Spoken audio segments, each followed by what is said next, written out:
काय मग मंडळी, कसे आहात सगळे? चिंब भिजवणाऱ्या पावसाचा मस्त गारवा सगळीकडे पसरलाय. गारेगार वातावरणाने उन्हाळ्यातील काहिलीच्या कटू आठवणी झुळकीसारख्या उडवून लावल्या आहेत. आणि मुख्य म्हणजे पाऊस सर्वदूर बरसतोय. पण आपल्याकडच्या मोसमाच्या अगदी उलट वातावरण युरोपियन देश अनुभवत आहेत. तिथल्या मंडळींसाठी यंदाचा उन्हाळा सोसव्यानासा झालाय. 35 ते 40 डिग्रीतच अख्खा युरोप होरपळून निघतोय. घामाच्या धारात भिजायची सवय नसलेल्या युरोपियनांना हवामान बदलाचा हा जोरदार फटका सहन करावा लागतोय.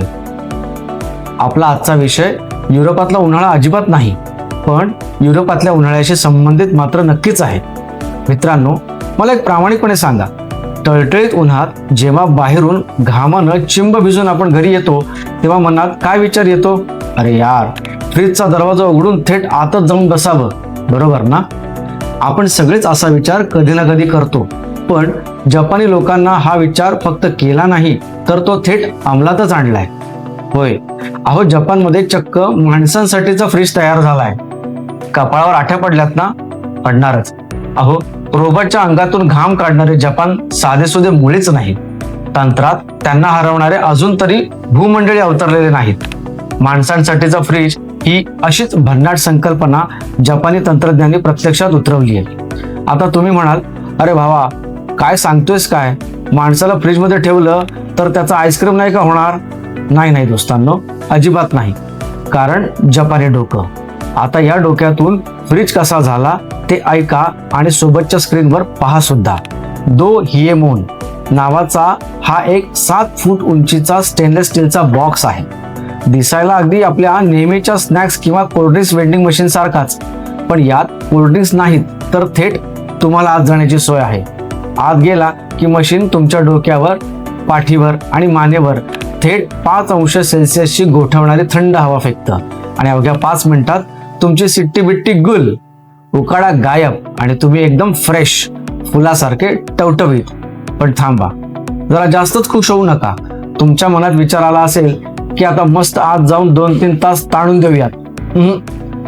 तसं मुळीच चालणार नाही. जपानी तंत्रज्ञ तशी खूप हुशार आहेत रे बाबा. त्यांनी या फ्रीजमध्ये 20 मिनिटांचा ऑटोमॅटिक टायमर लावलाय. म्हणजे 20 मिनिटांपेक्षा जास्त वेळ आत थांबलात तर मशीन तुम्हाला बाहेर हाकलणार, नाहीतर माणसाची तिथेच गोठून कुल्फी होणार. आता सर्वात महत्त्वाचा प्रश्न, हे मशीन घरी आणायचं कसं? तर मित्रांनो, खिशाला जरा जास्तच मोठी कात्री लागणार आहे, कारण याची किंमत आहे तब्बल 7,30,000 रुपये. म्हणजे मशीन घेतानाच आपल्याला एवढा घाम येईल की तो सुकवण्यासाठी पुन्हा त्या फ्रीजमध्ये जावं लागेल. पण गंमत बाजूला ठेवली तर कडक उन्हात खेळाडूंसाठी ही संकल्पना खरंच खूप महत्त्वाची आहे. विचार करा, आपल्याकडे ट्रॅफिक कोंडी होते, चौकात किंवा बस थांब्यावर असा एक माणसांचा फ्रीज ठेवला तर किती मजा येईल. तर मंडळी, कसा वाटला हा जपानचा भन्नाट आणि कूल जुगाड? मला कमेंटमध्ये नक्कीच सांगाल. चला तर मग आजच्यासाठी एवढंच. बाहेर गारवा खूप आहे, त्यामुळे पावसाचा भन्नाट आनंद घेत राहा, काळजी घ्या आणि ऐकत राहा. भेटूया पुढच्या पुण्यनगरीच्या नव्या एपिसोडमध्ये एका नवीन चमत्कारासोबत. तोपर्यंत स्टे कूल, बी कूल.